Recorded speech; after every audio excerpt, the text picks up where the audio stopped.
Exam आने में सिर्फ 10 या 15 दिन बचे हैं और यदि आपने अभी तक साइंस की प्रिपरेशन नहीं की है तो यह वीडियो सिर्फ आपके लिए है। आज के इस वीडियो में मैं क्लास 10th के केमिस्ट्री के चैप्टर 1 से लेकर 4 तक का वन शॉट रिवीजन कराने वाला हूं, जैसा कि मैंने पहले अपने वीडियो में प्रॉमिस किया था आपसे। यदि आप चाहते हैं थ्योरी का एकदम से बहुत ही जल्दी वाला रैपिड रिवीजन हो जाए, जिसमें सारे कॉन्सेप्ट बहुत ही आसानी से समझ में आ जाएं, तो यह वीडियो सिर्फ आपके लिए है। बने रहिए एंड तक मेरे साथ। और वो बच्चे जिनके अंदर बिल्कुल भी पढ़ने की चाह नहीं है, ठीक है, या फिर वो बस ऐसे रील स्क्रॉल करने वाले होते हैं, बस वीडियोस देख लिए, तो उन लोगों के लिए लेक्चर बिल्कुल भी नहीं है, क्योंकि इस लेक्चर को देखने के लिए बहुत ही ज्यादा डेडिकेशन चाहिए, बहुत ही ज्यादा लगन चाहिए। और हाँ, ऐसा नहीं कि सिर्फ आप लेक्चर को देखते ही रहें, आपको एक नोटबुक भी लेनी है और उस पर क्वेश्चंस को लिखना भी है, टॉपिक को लिखना भी है और प्रैक्टिस करनी है, क्योंकि जो प्रैक्टिस करेगा वही तो एग्जाम में जाकर लिखेगा। तो चलिए बिना किसी देरी के शुरुआत करते हैं आज के लेक्चर की one shot revision of all the chapters by your Ajay भैया। Let's get started. तो चलिए, हमारा ये रहा पहला chapter, chemical reaction and equation. तो जल्द से जल्द इस चैप्टर को हम खत्म करेंगे, वो भी बहुत ही आसान तरीके से समझ के, ठीक है। तो जल्द से जल्द देख ले, पहला टॉपिक आ रहा है केमिकल रिएक्शन। समझते हैं इसको क्या होती है, जिसे हिंदी में बोलेंगे रासायनिक अभिक्रिया। रासायनिक अभिक्रिया। बेटा ये जो लेक्चर है, जैसे मैं बता रहा था कि बहुत ही ज्यादा रैपिड रिवीजन होने वाला है, सारे कॉन्सेप्ट समझाए जाने वाले हैं। तो इस लेक्चर को देखने वाला चाहे सीबीएसई बोर्ड का बच्चा हो, चाहे एचबीएसई बोर्ड का बच्चा हो, चाहे किसी भी यूपी बिहार कहीं का भी हिंदी मीडियम या इंग्लिश मीडियम का बच्चा हो, पहली बार मैं ऐसा करने वाला हूं कि मैं हिंदी और इंग्लिश दोनों ही लैंग्वेजेस में एक साथ पढ़ाऊंगा। तो चाहे आप किसी भी मीडियम के हो, फर्क नहीं पड़ता, ये लेक्चर आपके लिए मोर देन इनफ है, ठीक है। तो चलो देखो यहां पर केमिकल रिएक्शन क्या होती है। बेटा केमिकल रिएक्शन एक तरीके से समझो कुछ चेंजेस होंगे। क्या होंगे? बदलाव आएंगे। जैसे आपने देखा होगा घर में दूध है और क्या है, दूध से दही बन जाता है। क्या बन जाता है? दूध से दही बन जाता है। तो ये जो हुआ बेटा आपके सामने, ये थी केमिकल रिएक्शन। तो मतलब आप ये बोल सकते हो केमिकल रिएक्शन एक ऐसा चेंज है जिसमें नए गुणों वाले पदार्थ का निर्माण होता है। यानी कि when two or more than two substances are combined together to form a new substance is called chemical reaction, ठीक है। तो देखो यहां पर लिखते हैं when two or more substances combine together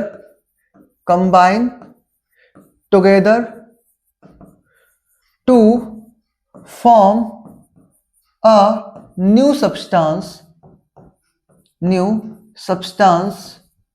is called chemical reaction।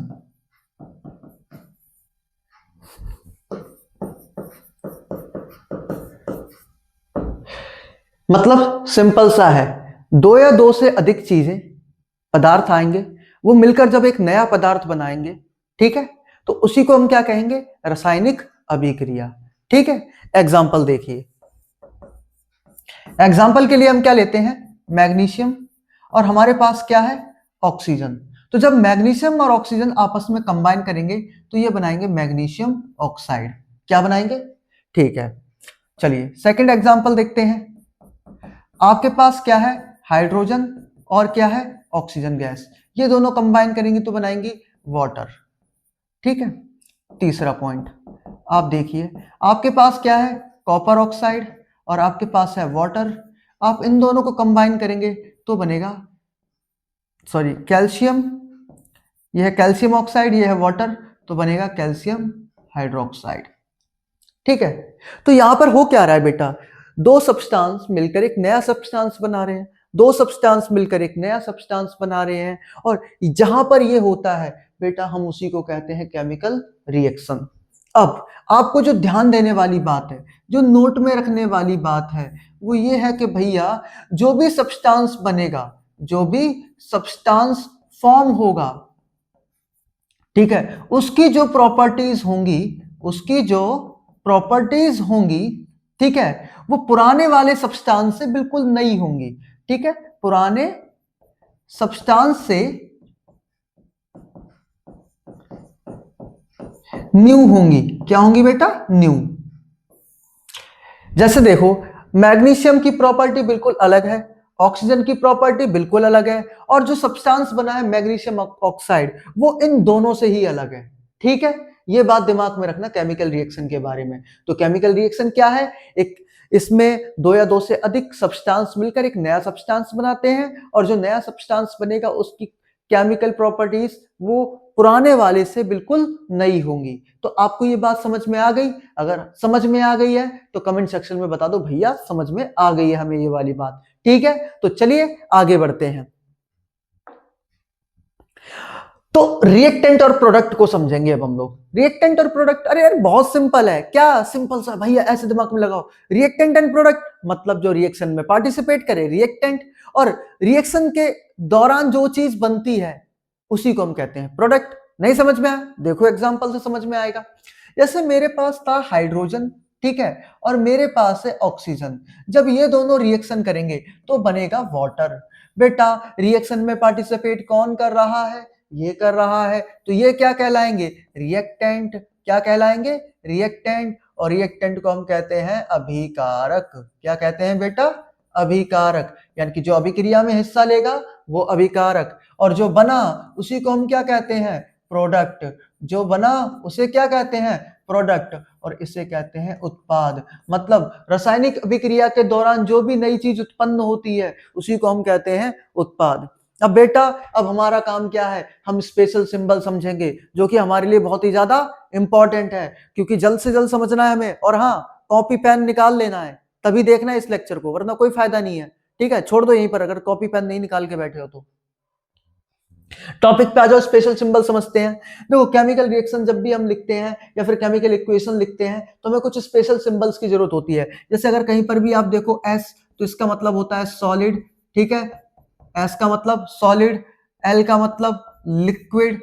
ठीक है, एल का मतलब लिक्विड, और जी का मतलब होता है बेटा गैस। क्या होता है? गैस। ए क्यू का मतलब होता है एक्वस। क्या होता है? एक्वस। वैसे ही DIL, इसका मतलब होता है डाइल्यूट, और CONC इसे बोलते हैं कॉन्संट्रेटेड। कॉन्संट्रेटेड। ठीक है बेटा, हिंदी की बात की जाए बहुत जरूरी है, सांद्र। इसको क्या बोलते हैं? सांद्र। इसको बोलते हैं बेटा तनु। इसको बोलते हैं सॉलिड, लिक्विड, गैस तो बताने की जरूरत ही नहीं है। ठोस, द्रव्य, गैस। और एक्वस मतलब क्या होगा? जलीय। क्या होता है बेटा? जलीय। अब इनके मतलब को समझ लेते हैं। क्या मतलब होता है? जलीय मतलब पानी घुला हुआ है, वाटर की प्रेजेंस में डिसॉल्व है। डाइल्यूट का मतलब होता है बेटा कि जो भी सब्सटेंस है, ठीक है, वो कम है, और जो वाटर है वो ज्यादा है। मतलब जल की मात्रा कम है और जो पदार्थ है उसकी मात्रा ज्यादा है। कॉन्सेंट्रेटेड मतलब जो भी सब्सटेंस है वो लार्ज अमाउंट में प्रेजेंट है, और जो वाटर है वो लेस अमाउंट में प्रेजेंट है। देन मैं क्या बोलूंगा? कॉन्सेंट्रेटेड। ठीक है, चलो आगे चलते हैं। बेटा एक केमिकल इक्वेशन की क्या कैरेक्टरिस्टिक्स होती है? अभी मान के चलो यहां पर केमिकल रिएक्शन कर रहे हैं, आप कैसे देख के पहचान लोगे मतलब रिएक्शन हुई या नहीं है? कुछ ना कुछ तो वो संकेत देगी ना। तो बेटा उन्हीं संकेतों को हम यहाँ पर मेंशन करने वाले हैं, मतलब उन्हीं सिम्टम्स को यहाँ पर मेंशन करने वाले हैं कि क्या क्या दिखेंगे हमें कैरेक्टरिस्टिक एक केमिकल रिएक्शन से। बेटा जो सबसे पहली कैरेक्टरिस्टिक्स हमें देखने को मिलती है वो ये है कि भैया इवोल्यूशन ऑफ गैस। क्या होगा? Evolution of gas. ठीक है, जल्दी से लिख लेते हैं, इवोल्यूशन ऑफ गैस मतलब गैस का उत्सर्जन। गैस का उत्सर्जन होता क्या है? देखो जब भी केमिकल रिएक्शन होगी तो वहां पर गैस निकलेगी। कुछ ऐसी केमिकल रिएक्शन होती है, जब वो होती है तो वहां पर गैस निकलती है। कौन सी केमिकल रिएक्शन होगी देख लेते हैं। जैसे बेटा मेरे पास क्या है? जिंक। ठीक है, और मेरे पास है HCl। तो जिंक और HCl को जब हम मिलाएंगे तो क्या बनेगा? ZnCl2 बनेगा, और साथ में निकलेगी हाइड्रोजन गैस। क्या निकलेगी? Hydrogen gas. तो बेटा देखो जब ये रिएक्शन हुई तो क्या निकली? Hydrogen gas. मतलब यहां पर क्या हो चुका है? Evolution of gas. Evolution of gas. ठीक है, तो अब इसमें गैस निकली है, हमें पता चल जाएगा कि केमिकल रिएक्शन हो चुकी है। ठीक है, तो वैसे ही यहां पर आता है सेकंड पॉइंट।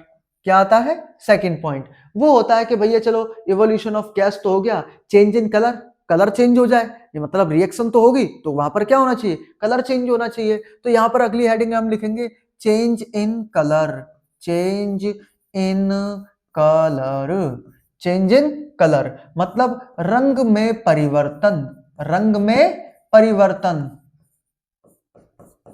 ठीक है, चलो रंग में परिवर्तन कैसा होता है? कुछ केमिकल रिएक्शन बेटा जब होती है तो वो रंग बदल देती है। क्या बदल देती है? रंग। जैसे तुम्हें कैसे पता चलेगा तुम्हारा दोस्त बदल गया है? रंग बदलेगा नहीं यार, यार उसका बिहेवियर चेंज होता है। ठीक है, बट हमारे यहाँ पर क्या हो जाता है? कलर चेंज हो जाता है जब रिएक्शन होती है। कैसे? देखो इसके लिए एग्जाम्पल आप याद रखोगे। देखो यार मैं एक और बात बता रहा हूँ, मैं जितने भी एग्जाम्पल तुम्हारे यहाँ पर करवा रहा हूँ ना, वो सभी तुम्हें लर्न कर लेने हैं और अच्छे से नोटबुक में लिख लिख के प्रैक्टिस करनी है, क्योंकि कहीं ना कहीं ये आगे चल के क्वेश्चंस में रिपीट होंगे बहुत बार। ठीक है, तो चेंज इन कलर जैसे क्या होता है बेटा? कॉपर सल्फेट होता है। ठीक है, इसका जो कलर होता है बेटा वो होता है ब्लू कलर, मतलब नीला। ठीक है, जब इसकी रिएक्शन हम आयरन से करवाते हैं, Fe से कराते हैं, तो बेटा क्या होता है? ये बना लेता है FeSO4। ठीक है, और साथ में निकाल देता है कॉपर को बाहर। तो ये जो बना आयरन सल्फेट बेटा इसका जो कलर होता है वो होता है हरा रंग का। ठीक है, हल्का सा ग्रीन, लाइट ग्रीन तरह का।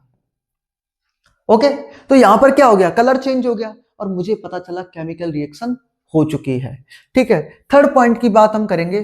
थर्ड पॉइंट हमारा है फॉर्मेशन ऑफ प्रेसिपिटेट। बेटा प्रेसिपिटेट बन जाए, क्या बन जाए? प्रेसिपिटेट। प्रेसिपिटेट को कहते हैं अवक्षेपण। ठीक है, तो यहां पर हम लिख सकते हैं फॉर्मेशन, फॉर्मेशन ऑफ प्रेसिपिटेट।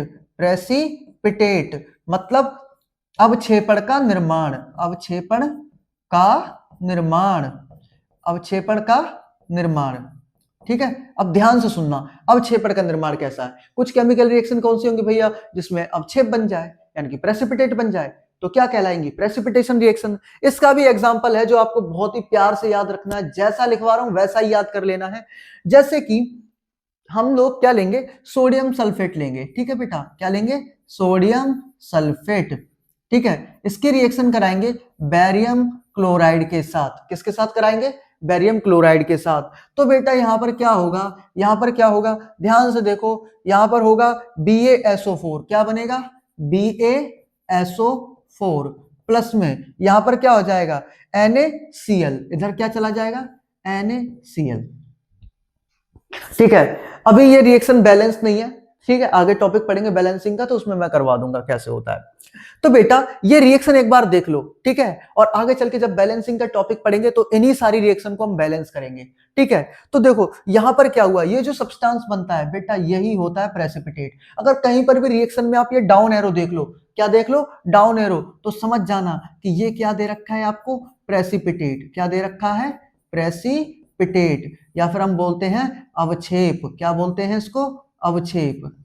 अब बेटा अवक्षेप क्या होता है? एक तरीके से इनसॉल्युबल सब्सटेंस होता है, अघुलनशील पदार्थ होता है। ठीक है, इसी को हम क्या कहते हैं? प्रेसिपिटेट। और जिन रिएक्शन के अंदर ये प्रेसिपिटेट बनता है उन्हीं रिएक्शन को हम लोग क्या कहते हैं? Precipitation reaction. ठीक है, तो थर्ड पॉइंट तो समझ लिया भैया, फोर्थ पॉइंट भी समझा दो भैया। फोर्थ पॉइंट है चेंज इन स्टेट। क्या है? Change in state. भैया अवस्था के अंदर परिवर्तन। क्या लिख दो यहां पर बहुत ही प्यार से?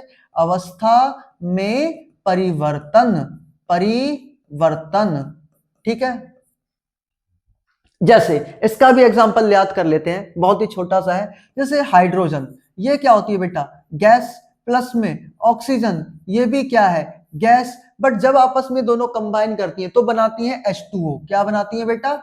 H2O। ये क्या है? लिक्विड। बताओ गैस से क्या बन गया? लिक्विड। अवस्था में क्या हो गया? परिवर्तन। तो हमें पता चल गया यहां पर भी रिएक्शन हो चुकी है। तो बेटा चाहे गैस निकले, चाहे बेटा कलर परिवर्तन हो, चाहे वहां पर अवक्षेप का निर्माण हो, चाहे उसकी अवस्था में परिवर्तन हो जाए, यह सभी तुम्हारे कैरेक्टरिस्टिक्स ऑफ इक्वेशंस यानी कि केमिकल रिएक्शंस हैं। ठीक है, चलिए बढ़ते हैं आगे की जर्नी में और समझेंगे अपनी पहली टाइप ऑफ रिएक्शन जिसे बोलते हैं कॉम्बिनेशन रिएक्शन। कॉम्बिनेशन रिएक्शन मतलब कंबाइन होना, कॉम्बिनेशन मतलब कंबाइन होगा। कौन कंबाइन होगा? रिएक्टेंट होंगे भैया। कौन होंगे कंबाइन? रिएक्टेंट होंगे। कैसे होंगे? चलिए देखते हैं। मेरे पास है मैग्नीशियम, ठीक है, और बेटा मेरे पास है ऑक्सीजन। तो मैग्नीशियम और ऑक्सीजन मिलके क्या बनाएंगे? Magnesium oxide. ठीक है, चलो एक चीज तो हमने देख ली, चलो दूसरा एग्जांपल भी देख लेते हैं। ठीक है, तो मैंने क्या किया, मैं एक और एग्जांपल ले रहा हूं, जैसे कार्बन प्लस में ऑक्सीजन से बनता है कार्बन डाइऑक्साइड। ठीक है भैया, एक और एग्जांपल ले लो। मैंने कहा चलो ठीक है, एक और एग्जांपल ले लेते हैं। ठीक है, H2 प्लस में O2 से बनता है क्या? H2O। क्या बनता है? H2O। भैया एक और एग्जांपल ले लो। चलो ठीक है बेटा, एक और एग्जांपल ले लेते हैं। आपको तो पता ही होगा, आयरन ले लो, ठीक है, थोड़ा सा क्या बोलते हैं, ऑक्सीजन ले लो, और थोड़ा सा मॉइस्चर ले लो। ठीक है, क्या ले लो? मॉइस्चर ले लो। तो यहां पर क्या हो जाता है? आयरन के ऊपर रस्टिंग हो जाती है। क्या हो जाती है? आयरन के ऊपर रस्टिंग हो जाती है। ठीक है, क्या हो जाती है? रस्टिंग। तो बेटा कॉम्बिनेशन रिएक्शन के एग्जांपल्स में एक चीज देखो आप, यहां पर क्या है? दो रिएक्टेंट है। कितने रिएक्टेंट है? To or more reactant. More reactant या दो से अधिक अभिकारक, ये क्या कहलाएंगे? जो रिएक्शन में पार्टिसिपेट करते हैं रिएक्टेंट। दो या दो से अधिक अभिकारक मिलकर जब एक नए पदार्थ का निर्माण करें, एकल उत्पाद का, याद रखना एक ही प्रोडक्ट बनेगा। जब टू और मोर रिएक्टेंट हो और सिंगल प्रोडक्ट हो, उसी को कहते हैं combination reaction. Two reactant single product, combination reaction. Two reactant single product, combination reaction. Two or more reactants single product, combination reaction. समझ में आ गया? कॉम्बिनेशन रिएक्शन कितना आसान था। अगला है डिकम्पोजिशन। देखो कॉम्बिनेशन मतलब कंबाइन होना, डिकम्पोजिशन मतलब टूटना। तो जस्ट इसका रिवर्स है। ठीक है, जिसको कॉम्बिनेशन रिएक्शन आती है उसको डिकम्पोजिशन रिएक्शन भी आती है। कैसे? यहां पर दो रिएक्टेंट है तो यहां पर एक रिएक्टेंट होगा, मतलब सिंगल रिएक्टेंट और two or more product. Single reactant, two or more product. ठीक है, तो चलो देख लेते हैं। पहला, जैसे मेरे पास है कैल्शियम कार्बोनेट। ठीक है, मैं जब इसको हीट करूंगा बेटा तो ये बन जाएगा कैल्शियम ऑक्साइड, और साथ में बनेगा कार्बन डाइऑक्साइड गैस। तो यहां पर कितने रिएक्टेंट थे? Single reactant. यहां पर कितना था बेटा? Single reactant. और सिंगल रिएक्टेंट ने क्या बनाया बेटा?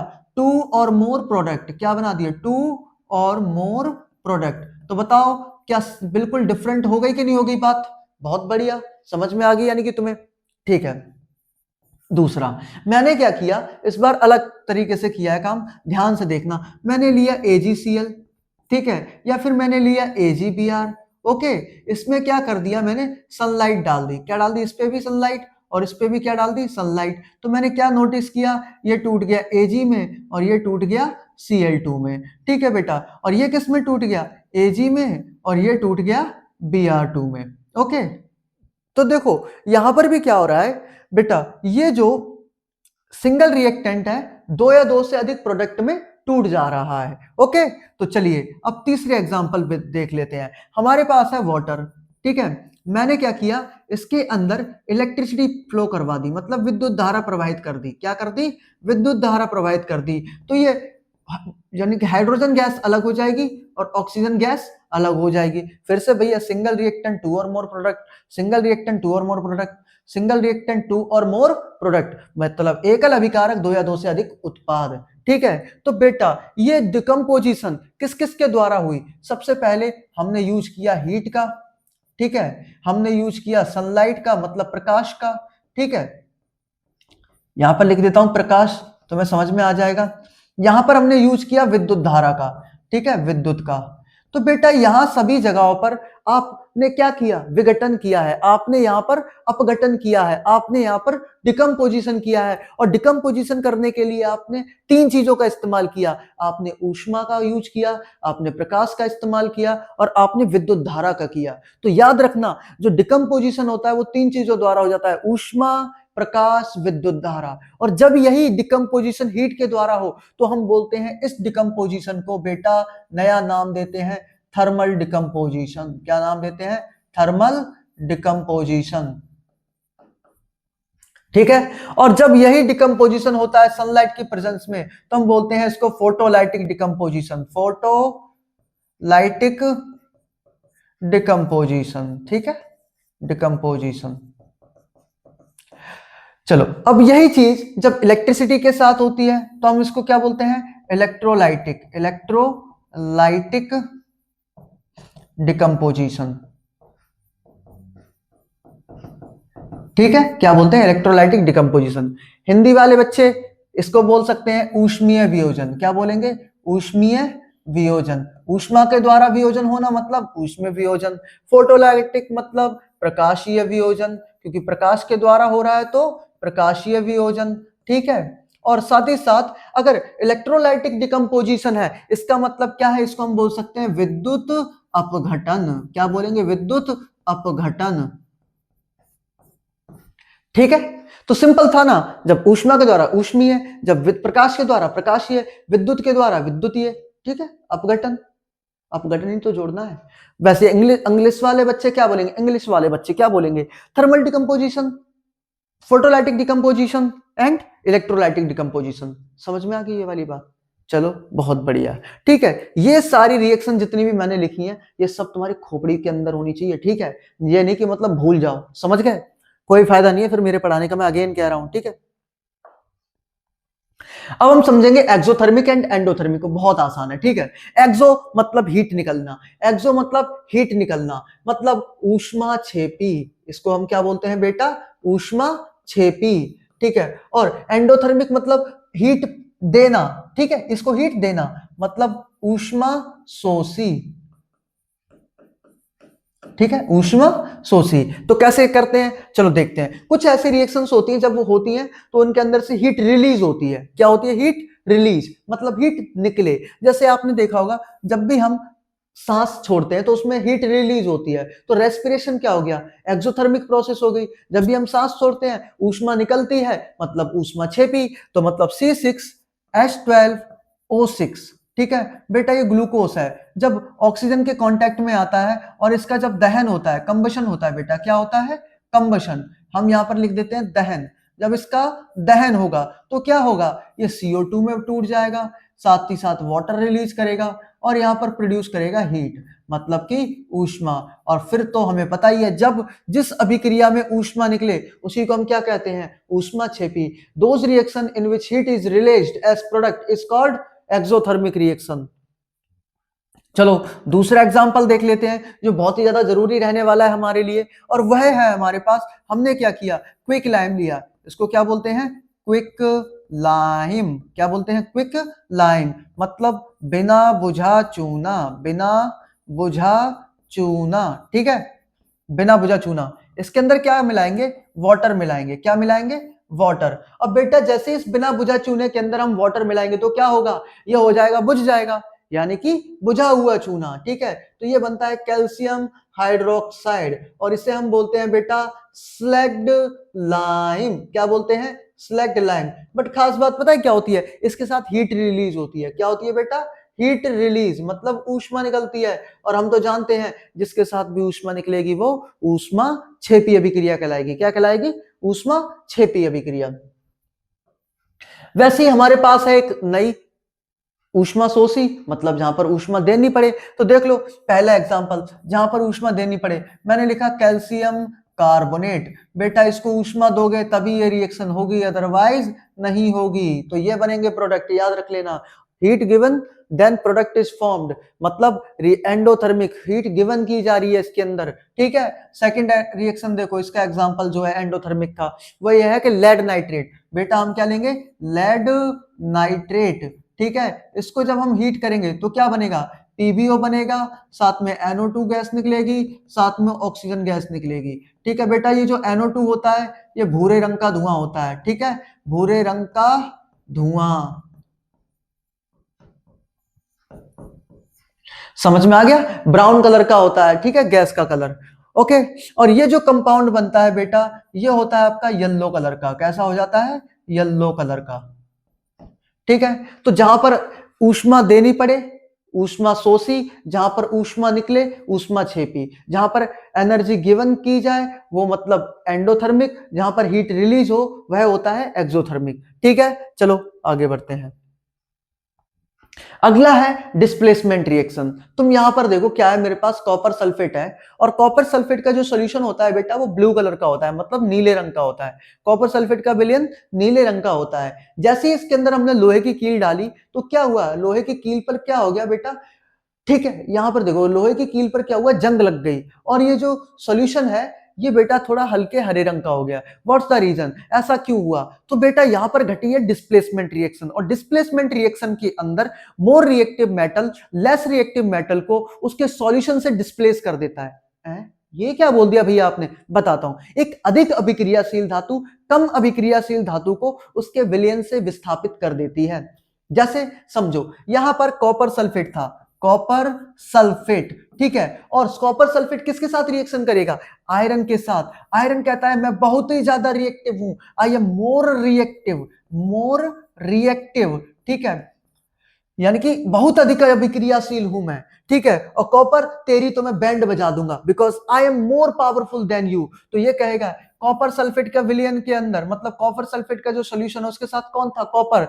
आयरन इसको डिस्प्लेस कर देगा, उसके साथ हटा देगा और खुद जाकर वहां बैठ जाएगा और बनाएगा आयरन सल्फेट, ठीक है। और कॉपर बेचारा निकल जाएगा देवदास की तरह कहीं बाहर, ठीक है। तो जो इसका ब्लू कलर था, पहले कलर कैसा था बेटा, ब्लू, और कॉपर के जाने के बाद इसकी जिंदगी में हरापन आ गया, क्योंकि नीला रंग तो गायब हो जाएगा ना रे बाबा, देखा कलर चेंज हो गया। तो जब भी एक more reactive metal less reactive metal को उसके सॉल्यूशन के अंदर से डिस्प्लेस कर दे, इसी को हम कहते हैं डिस्प्लेसमेंट रिएक्शन। जब एक अभिक्रियाशील धातु कम अभिक्रियाशील धातु को उसके विलयन से विस्थापित कर दे, इसी को कहते हैं विस्थापन अभिक्रिया। बताओ आसान थी या टफ? आसान थी ना, देखा कितनी आसान है। चलो अगला पढ़ते हैं, डबल डिस्प्लेसमेंट रिएक्शन। अगर आप लोग भाभी जी घर पर हैं देखें तो उसमें क्या होता है, भैया जी देखो, अंगूरी जी, अनीता जी, समझ गए होगे, चलो समझाता हूं आगे। देखो डबल डिस्प्लेसमेंट रिएक्शन को समझने का एक ही तरीका है, exchange of ions between the reactant. मतलब ऐसी रिएक्शन जिसमें रिएक्टेंट के बीच आयंस एक्सचेंज हो जाए और उसकी वजह से प्रोडक्ट बने, मतलब अभिकारकों के बीच आयनों का आदान प्रदान हो जाए। कैसे होगा देखते हैं। अभी थोड़ी देर पहले मैंने बताया था सोडियम सल्फेट, ये है सोडियम सल्फेट और ये है आपका बैरियम क्लोराइड, ठीक है बेटा। तो क्या होगा, सोडियम बैरियम चला जाएगा इसकी जगह, ठीक है, यहां पर, और ये आ जाएगा इसकी यहां पर। तो सोडियम आयन था यहां पर और बैरियम आयन था, ये इन दोनों ने अपनी पोजीशन क्या कर ली बेटा, एक्सचेंज कर ली। और जब ये ऐसा होता है तो हम इसी को बोलते हैं डबल डिस्प्लेसमेंट। एक बार डिस्प्लेसमेंट, दो बार डिस्प्लेसमेंट, मतलब डबल डिस्प्लेसमेंट। तो यहां पर बनेगा NaCl और साथ में निकलेगा BaSO4, ठीक है बेटा। यहां पर जो BaSO4 बनता है यहां पर हम डाउन एरो कर देंगे, बिकॉज ये क्या होता है हमारा प्रेसिपिटेट। क्या होता है बेटा यहां पर, ये प्रेसिपिटेट, और हम इसको लिख देते हैं शॉर्ट फॉर्म में PPT, या फिर हम इसको बोल देते हैं अवक्षेप। और ऐसी रिएक्शन जिसके अंदर अवक्षेप का निर्माण हो उसी को कहते हैं अवक्षेपण अभिक्रिया। क्या कहते हैं, अवक्षेपण अभिक्रिया। तो आपको डबल डिस्प्लेसमेंट भी रिएक्शन समझ में आ गई होगी, और ये था मेरा एग्जाम्पल नंबर 1। चलो दूसरा एग्जाम्पल भी देख ही लेते हैं, ठीक है। अगर लेड नाइट्रेट की रिएक्शन में करा दूं पोटेशियम आयोडाइड के साथ, तो सोच के देखो क्या होने वाला है, ठीक है। मैंने क्या किया, लिया लेड नाइट्रेट और इसकी रिएक्शन कराने वाला हूं मैं पोटेशियम आयोडाइड के साथ। तो बहुत ही सिंपल चीज घटने वाली है। अगेन यहां पर हो जाएगा exchange of ions, exchange of ions, मतलब यहां पर आ जाएगा पोटेशियम और यहां पर आ जाएगा आयोडीन, और ये बन जाएगा PbI2। क्या बनेगा, PbI2, और साथ में निकल जाएगा KNO3। क्या निकल जाएगा बेटा, KNO3, ठीक है।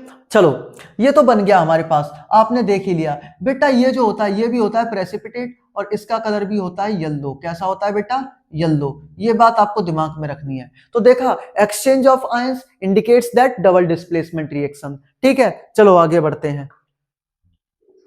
अब हम जो अपना अगला कॉन्सेप्ट समझने वाले हैं वह है हमारा ऑक्सीडेशन। ऑक्सीडेशन मतलब उपचयन। क्या होता है बेटा, उपचयन, उपचयन, ठीक है। ऑक्सीडेशन में O प्रेजेंट है, मतलब जब ऑक्सीजन बढ़े, जब बेटा ऑक्सीजन बढ़े किसी रिएक्शन के अंदर, तो हम क्या बोलेंगे, ओह ओह ऑक्सीजन बढ़ रहा है, ओह ऑक्सीजन बढ़ रहा है, मतलब O बढ़े तो हाँ मतलब H घटे, ठीक है। ऑक्सीजन का बढ़ना और हाइड्रोजन का घटना ही क्या कहलाता है, उपचयन अभिक्रिया। ऑक्सीडेशन मतलब increment of oxygen and decrement of the hydrogen in a chemical reaction is called oxidation reaction, ठीक है, तो चलो देखते हैं एग्जाम्पल के साथ। जैसे मेरे पास है कॉपर, मैंने इसकी रिएक्शन कराई ऑक्सीजन के साथ, ये बन जाएगा कॉपर ऑक्साइड, और बेटा इसके ऊपर लेयर चढ़ जाती है ब्लैक कलर की। क्या चढ़ जाती है? ब्लैक कलर की। बहुत ही ज्यादा याद रखना, क्यों हो गई? बिकॉज इसका हो गया ऑक्सीडेशन। क्या हो गया बेटा इसका? ऑक्सीडेशन, मतलब उपचयन। क्या हो गया इसका? उपचयन। तो भैया उपचयन है, इसका मतलब ये ऑक्सीडेशन। अब रिडक्शन में क्या होगा भाई? उल्टा कर दो, इसमें O नहीं है स्टार्टिंग में, तो मतलब O क्या करेगा? डिक्रीज करेगा, और O डिक्रीज करेगा तो H क्या करेगा? इंक्रीज करेगा। मतलब ऐसी केमिकल रिएक्शन जिसके अंदर ऑक्सीजन की डिक्रीमेंट हो और हाइड्रोजन का इंक्रीमेंट हो, ऑक्सीजन की हानि हो और हाइड्रोजन की वृद्धि हो, उसी को हम लोग कहते हैं अपचयन अभिक्रिया। क्या कहते हैं? अपचयन अभिक्रिया। ठीक है, चलो इसको एक एग्जांपल से समझ लेते हैं अपचयन कैसे होता है। जैसे समझो मेरे पास है कॉपर ऑक्साइड, बेटा मैंने इसकी रिएक्शन करा दी हाइड्रोजन गैस के साथ, तो यहां पर बन जाएगा कॉपर, और साथ ही साथ यहां पर क्या बनेगा? H2O। बेटा ध्यान से देखो, कॉपर के पास क्या था? ऑक्सीजन, और कॉपर के पास से ऑक्सीजन घट गया, कॉपर के पास से ऑक्सीजन घट गया, घट गया मतलब रिडक्शन हो गया। क्या हो गया? रिडक्शन हो गया। ठीक है, रिडक्शन हो गया।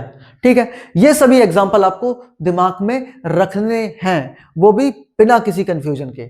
अब आता है रेडॉक्स रिएक्शन। अभी मैंने एक एग्जांपल आपको पीछे दिखाया था। क्या दिखाया था एग्जांपल? समझो, red red red red red मतलब रिडक्शन। क्या कहोगे बेटा?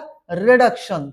ठीक है, ऑक्स बैल नहीं होगा, यहां पर होगा ऑक्सीडेशन। क्या होगा? ऑक्सीडेशन। तो आप ये बोल सकते हो अपचयन, क्या बोल सकते हो? अपचयन, और यहां पर लिख सकते हो उपचयन। मतलब ऐसी केमिकल रिएक्शन जिसके अंदर अपचयन और उपचयन मतलब रिडक्शन और ऑक्सीडेशन दोनों हो, उसी को हम क्या कहेंगे? Redox reaction. एग्जांपल देखो जल्दी से, मेरे पास है कॉपर ऑक्साइड, मैंने इसके अंदर हाइड्रोजन गैस मिलाई, तो यहां पर क्या बन जाएगा? कॉपर अलग हो जाएगा और हाइड्रोजन के साथ ऑक्सीजन चला जाएगा। तो यहां से यहां देखो क्या हुआ? ऑक्सीजन का डिक्रीमेंट, ऑक्सीजन का डिक्रीमेंट मतलब रिडक्शन। क्या हो गया यहां पर? रिडक्शन। और यहां पर देखो ऑक्सीजन का क्या हो गया? इंक्रीमेंट, मतलब यहां पर हो गया ऑक्सीडेशन। और जब किसी एक ही रिएक्शन के अंदर ऑक्सीडेशन एंड रिडक्शन एक साथ हो जाए, जब किसी रिएक्शन के अंदर रिडक्शन और ऑक्सीडेशन एक बार में ही हो जाए, तो हम उसी रिएक्शन को क्या कहते हैं? Redox reaction. क्या कहते हैं? Redox reaction.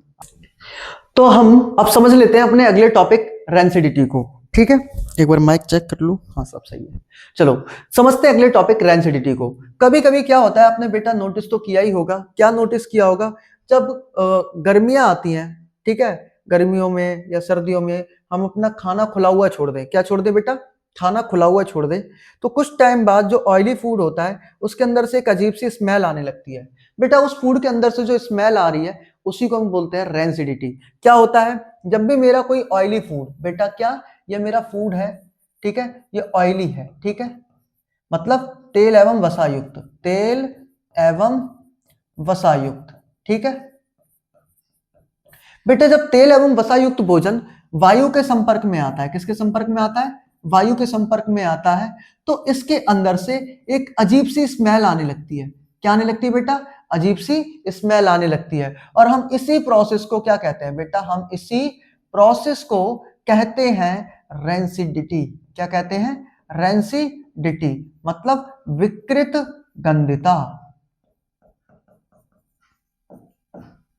तो क्या बोलोगे भैया? जब तेल एवं वसा युक्त भोजन वायु के संपर्क में आ जाता है तो उसके अंदर अजीब सी गंध आने लगती है, इसी प्रोसेस को कहते हैं रेंसिडिटी। ठीक है, इसको रोकने का उपाय क्या है? ठीक है भाई, प्रिवेंट कैसे करेंगे? तो प्रिवेंट करना बहुत ही आसान है। ये सब किसकी वजह से हुआ? ऑक्सीजन की वजह से हुआ। ठीक है, तो इसको एक एयर टाइट कंटेनर में भर दो। किसमें भर दो भोजन को? Air tight container. ठीक है, जहां पर हवा जा ही ना सके, बिल्कुल टाइट टाइट करके भर दो। ठीक है, वायु रोधी बर्तन में रख दो भोजन को। ठीक है, वहां हवा जाएगी नहीं तो ये क्या बोलते हैं इसमें अजीब सी गंध भी नहीं आएगी। सेकंड, यहां पर क्या होता है? नाइट्रोजन गैस का छिड़काव। ठीक है, नाइट्रोजन गैस भर दो। तुमने देखा होगा लेस के जो पैकेट आता है, ठीक है, या फिर कुरकुरे का पैकेट आता है, उसके अंदर आपने नोटिस किया होगा क्या होता है? वहां पर गैस भरी हुई होती है ना, तो वो बेटा वो नाइट्रोजन गैस ही होती है, जो कि ऑक्सीडेशन की प्रोसेस को स्लो डाउन कर देती है, जिससे कि फूड हमारा लंबे समय तक टिकता है, खराब नहीं होता है। थर्ड पॉइंट आप क्या बोल सकते हो, भैया हम मिला देंगे एंटीऑक्सीडेंट। क्या मिला देंगे? एंटीऑक्सीडेंट। बेटा एंटीऑक्सीडेंट को हम लोग कहते हैं प्रतिऑक्सीकारक। क्या कहते हैं? प्रतिऑक्सीकारक। प्रतिऑक्सीकारक। अब प्रतिऑक्सीकारक ऐसे सब्सटेंस होते हैं बेटा जो ऑक्सीडेशन की प्रोसेस को स्लो डाउन कर देते हैं। ठीक है, अब ऑक्सीडेशन की प्रोसेस जब स्लो डाउन हो जाएगी तो हमारा फूड खराब होने से बच जाएगा, उसमें अजीब सी स्मेल नहीं आएगी। ठीक है, तो दीज आर सम मेथड्स जो कि आप यूज कर सकते हो अपने फूड को खराब होने से बचाने के लिए। ठीक है, अब जो हमारा टॉपिक है बेटा वो है बैलेंसिंग। ठीक है, और बैलेंसिंग करने से पहले सिर्फ एक ही चीज मैं आपसे कहूंगा, पता है क्या? चीजों को बराबर रखना। ठीक है, चाहे वो एटम हो, ठीक है, चाहे मास हो। ठीक है, अगर रिएक्टेंट है और ये प्रोडक्ट है तो रिएक्टेंट और प्रोडक्ट के पास जो मॉलिक्यूल्स की संख्या या एटम की संख्या है वो बराबर होनी चाहिए, ना ज्यादा ना कम। That's the common sense behind the balancing. ठीक है, चलो मैंने इस पूरे लेक्चर के अंदर जितनी भी केमिकल रिएक्शन लिखवाई हैं जिनको मैंने बैलेंस नहीं किया था वो सब लिख देते हैं और वन बाय वन करके उनको हम बैलेंस करेंगे। ठीक है, तो सबसे पहले मैं क्वेश्चन लिख रहा हूं वन बाय वन। मैंने लिखा था H2 प्लस में O2 से बनता है H2O। ठीक है, दूसरी मैंने क्या लिखी थी भैया? Mg प्लस में O2 से बनता है MgO। ठीक है, तीसरी रिएक्शन हमारी हो जाएगी C6H12O6। जब यह आएगा ऑक्सीजन के कांटेक्ट में तो क्या बनेगा? CO2 प्लस में वाटर प्लस में हीट। ठीक है, चलो फोर्थ रिएक्शन लिख लेते हैं। हमारे पास है AgCl। जब हमने इसको क्या किया था? सनलाइट दी थी तो बेटा बन गया था ये Ag प्लस में Cl2। पांचवी रिएक्शन लिख लेते हैं जो हम बैलेंस करने वाले हैं। ठीक है, वो रहती है हमारी चलो कॉपर सल्फेट का करें या किसी और का कर लें। ठीक है, जो तुम्हें याद आ रही हो, लेड नाइट्रेट वाली करते हैं। ठीक है, लेड नाइट्रेट रहा मेरे पास PbNO3 का होल ट्वाइस। ठीक है, हम क्या करने वाले हैं? इसकी रिएक्शन कराने वाले हैं Ki के साथ। तो जब Ki के साथ आए होगी रिएक्शन तो क्या बनेगा? PbI2 प्लस में क्या बनेगा? KNO3। ठीक है बेटा, ये चीज बनने वाली है। तो अब तुम्हें याद हो गई। चलो इनको वन बाय वन सॉल्व करते हैं। बेटा बैलेंसिंग का सिंपल सा मतलब क्या होता है? रिएक्टेंट और प्रोडक्ट की साइड जो मॉलिक्यूल्स रिएक्टेंट और प्रोडक्ट की साइड जो एटम है उनको बराबर करना। तो ध्यान से देखना, यहां पर ये क्या है? मेरा रिएक्टेंट है और ये मेरा क्या है? प्रोडक्ट है। ठीक है, ध्यान से देख लिया। ये बताओ हाइड्रोजन के पास हाइड्रोजन कितने हैं? यहां पर 2। प्रोडक्ट में भी कितने हैं? 2। बात बराबरी की, नो झगड़ा। ठीक है, ऑक्सीजन कितना है? 2। रिएक्टेंट के पास, प्रोडक्ट के पास कितना है? 1। अब होगा झगड़ा। ठीक है, अब बेटा झगड़ा मिटाने का सिर्फ एक ही तरीका है, वो क्या है? बैलेंसिंग। यानी कि अगर इधर ऑक्सीजन की संख्या 2 है तो इधर भी कितनी होनी चाहिए? 2 होनी चाहिए। अब ये करने का काम सिर्फ एक ही तरीका है, आप मल्टीप्लाई कर सकते हो। तो बताओ यदि ऑक्सीजन यहाँ पर 1 है और मुझे 2 बनाना है तो बताओ कितने से मल्टीप्लाई करूं? किससे? वेरी गुड, 2 से ही मल्टीप्लाई करेंगे हम। तो यहां पर हम क्या करेंगे? 2 से मल्टीप्लाई कर देंगे। ठीक है, अब देखना अगर ये 2 इस O से मल्टीप्लाई हुआ है तो ऑक्सीजन की संख्या 2 हो गई। तो बट ये भी याद रखना कि 2 2 जा 4, यानी कि हाइड्रोजन कितना हो चुका है? अब 4 हो चुका है। बेटा जब हाइड्रोजन की संख्या 4 हो गई तो इधर ऑक्सीजन तो बैलेंस हो गया, बट यहां पर जो हाइड्रोजन था जिसकी संख्या 2 है वो अनबैलेंस हो गया। वो कह रहा है मेरे साथ अन्याय हुआ है मालिक। ठीक है, तो इसके साथ अन्याय नहीं होने देंगे। हम क्या करेंगे? कहेंगे भाई तू 2 है तो 2 को मुझे तो ठीक है, तू 2 है, तुझे मुझे 4 में बदलना है तो बता तुझे कितने से मल्टीप्लाई करूं? सिंपल सी बात है, ये 4 है, ये 2 है, 2 को 4 में बदलना है, 2 से मल्टीप्लाई करोगे। 2 से मल्टीप्लाई करोगे। अब ध्यान से आप देखो इस केमिकल रिएक्शन को। हाइड्रोजन की संख्या 4, हाइड्रोजन की संख्या 4, ऑक्सीजन की संख्या 2, ऑक्सीजन की संख्या 2। मतलब रिएक्टेंट साइड जितने भी एटम की संख्या है और प्रोडक्ट साइड जो एटम की संख्या, दोनों क्या है? बराबर। तो अब मैं क्या कर सकता हूं कि ये जो रिएक्शन है अब मेरी बैलेंस्ड है, मतलब संतुलित है। ठीक है, चलो यही सेम कॉन्सेप्ट लगाते हैं। मैग्नीशियम यहां पर कितना है? अकेला। यहां पर भी क्या है? अकेला, बैलेंस, नो झगड़ा। ऑक्सीजन कितना है? 2। यहां पर कितना है? 1, झगड़ा, धय घूसा दहलात। ठीक करने का क्या तरीका है भाई बताओ, इस एक को कितने से मल्टीप्लाई करूं कि 2 बन जाए? सिंपल सी बात है, इसे 2 से मल्टीप्लाई करोगे। लेकिन जैसे ही मैंने 2 से मल्टीप्लाई किया, मैग्नीशियम कितना हो गया 2, यहां पर मैग्नीशियम कितना है 1, फिर से होगी ध घूसा धैला। ठीक कैसे करेंगे? एक ही तरीका है, मल्टीप्लाई कर दो। ये यहां पर कितना है 1, तरीका क्या होने वाला है 2 बनाने का, 2 से गुणा कर दो। इधर भी मैग्नीशियम 2 है, इधर भी मैग्नीशियम 2 है, ऑक्सीजन 2 है, ऑक्सीजन भी 2 है, यानी कि भैया ये भी हो चुका है हमारा बैलेंस। ये भी क्या हो चुका है? बैलेंस। चलो यहां पर कार्बन कितना है 6, यहां पर कितना है 1, बहुत ही बड़ा वाला झगड़ा होगा, ठीक करेंगे 6 लगा देंगे, बहुत ही बढ़िया, काम तो बन गया। भैया यहां पर हाइड्रोजन है 12, यहां पर हाइड्रोजन है 12, यहां पर हाइड्रोजन है 2, बताओ 2 को 12 बनाने के लिए कितने से मल्टीप्लाई करूं? 6 से मल्टीप्लाई कर दो, बहुत ही बढ़िया, काम तो बन गया। इन चक्करों में ठीक है हमारा काम बन चुका है। लेकिन ऑक्सीजन की संख्या देखो कितनी हो गई, 6 दूनी 12, मतलब 6 2 जा 12, 6 1 जा 6, यानी कि कितना हो गया 6 2 जा 12, 6 1 जा 6, यानी कि ये हो चुका है हमारा लगभग 18 के बराबर। और यहां पर ऑक्सीजन सिर्फ कितना है 6 एंड 2 मतलब 8, तो यहां पर हम क्या करेंगे, इसको 6 से मल्टीप्लाई कर देंगे, तो ऑक्सीजन यहां पर कितनी होगी 6 2 जा 12, 12 और 6 18, मतलब यहां पर भी ऑक्सीजन की संख्या बराबर है, यहां पर भी ऑक्सीजन की संख्या बराबर है। इसका मतलब हमारी रिएक्शन क्या हो चुकी है? बैलेंस्ड। ठीक है, आ गया बात समझ में मैं कैसे कर रहा हूं? यहां पर एजी कितना है 1, यहां पर भी एजी कितना है 1, दोनों बराबर, नो फाइट।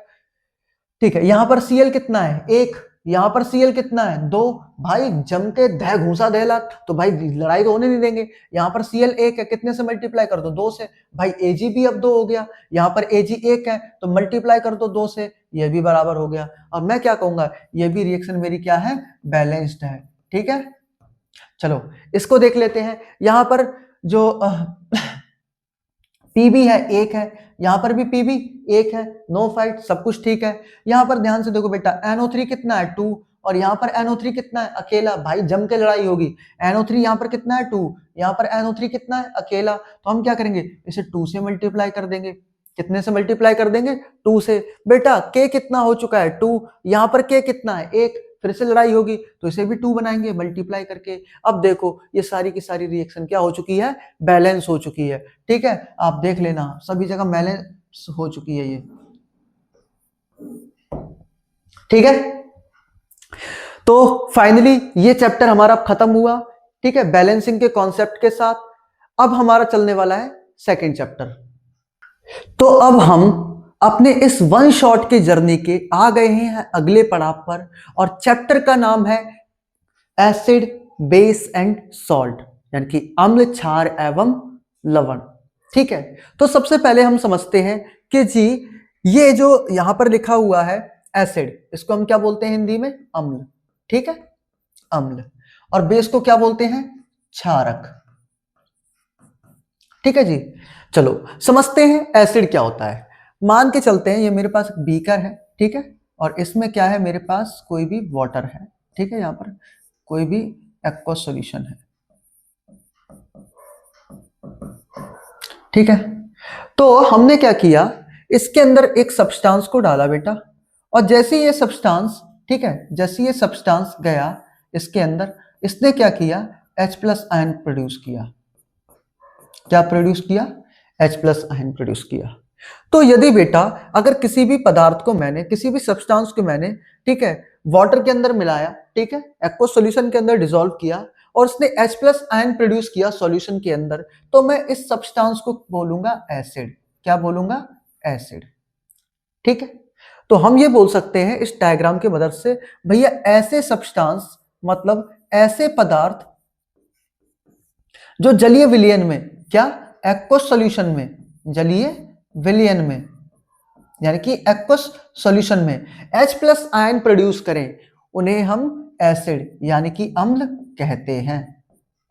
बताओ समझ में आ गया कि नहीं आ गया? बहुत बढ़िया।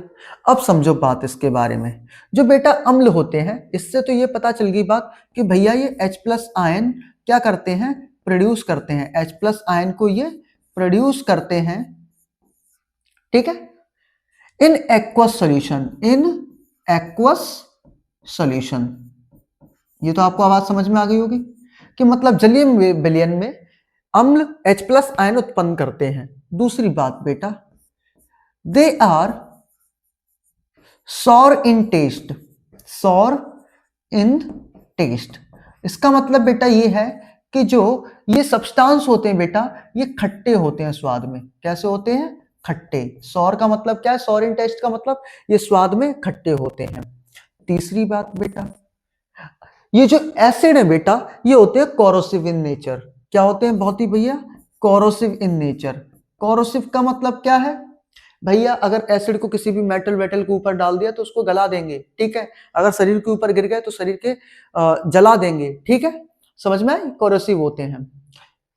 चौथी बात, इनके एग्जाम्पल की हम करेंगे। किसकी बात करेंगे? एग्जाम्पल की। जैसे कि आपका एग्जाम्पल के तौर पर मैं लिख सकता हूं यहां पर H2SO4, ठीक है, HCl, CH3, COOH।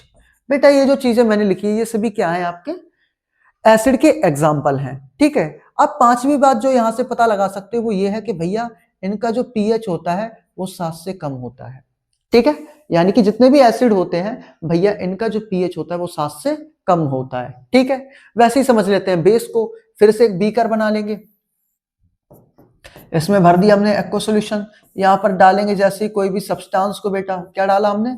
सब्सटेंस को। ये सिर्फ समझाने के लिए है, ठीक है। और वैसे ही हमने क्या नोटिस किया, इसने सब्सटेंस ने अंदर जाते ही निकाला OH माइनस आयन। क्या निकाला?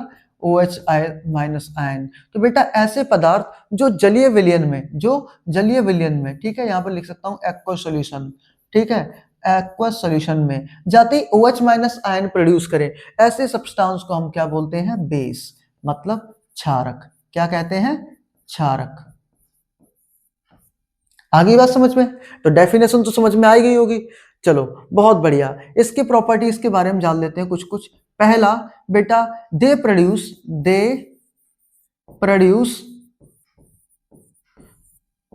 OH माइनस आयन, ठीक है।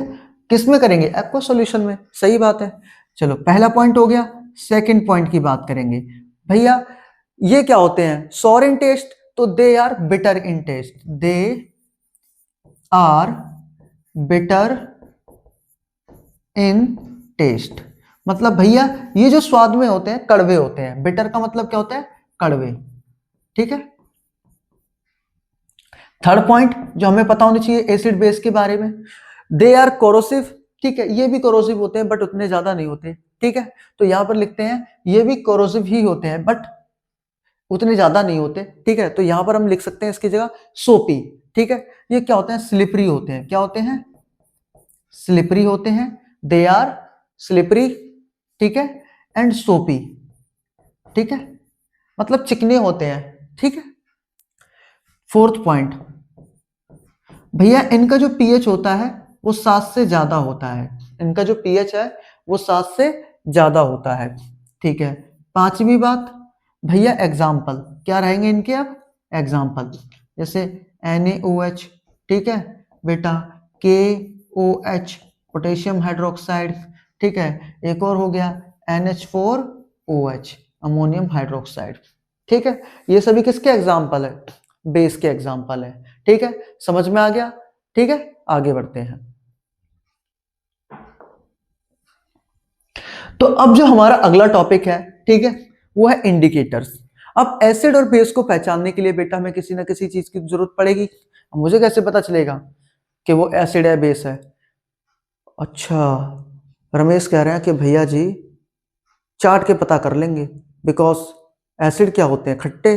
बेस क्या होते हैं? कड़वे।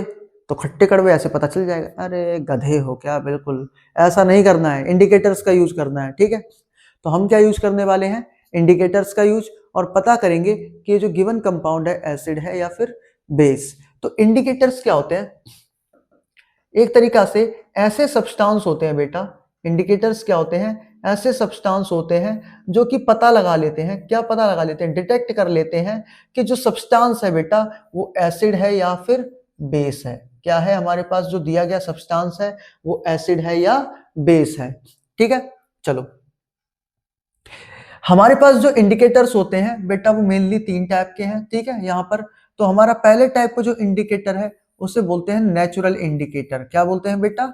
Natural indicator. और दूसरा जो होता है हमारा वो होता है बेटा सिंथेटिक इंडिकेटर। क्या होता है? Synthetic indicator. ठीक है, सिंथेटिक इंडिकेटर। और जो लास्ट वाला होता है वो हमारा होता है ऑल फैक्ट्री इंडिकेटर। क्या होता है? All factory indicator. ठीक है, ऑल फैक्ट्री इंडिकेटर। चलो ध्यान से देखना, नेचुरल इंडिकेटर में कौन कौन आ जाता है? जैसे हमारा लिटमस पेपर, लिटमस पेपर। ठीक है, अच्छा दूसरा क्या आ जाएगा? जल्दी से बताओ। टर्मरिक, बहुत बढ़िया, टर्मरिक आ जाएगा यानी कि हल्दी। ठीक है, तीसरा कौन आ जाएगा? Red cabbage. ये क्या आ जाएगा बेटा? Red cabbage. वैसे सिंथेटिक इंडिकेटर्स में कौन आ जाएगा? फिनोल्फथलीन। ठीक है, दूसरा कौन आ जाएगा? Methyl orange. क्या आ जाएगा बेटा? Methyl orange. वैसे अगर मैं बात करूं ऑल फैक्ट्री इंडिकेटर्स की तो यहां पर आ जाएगा क्लोव ऑयल। ठीक है, पहला। दूसरा आ जाएगा ऑनियन जूस। ठीक है, तीसरा आ जाएगा वेनिला एसेंस।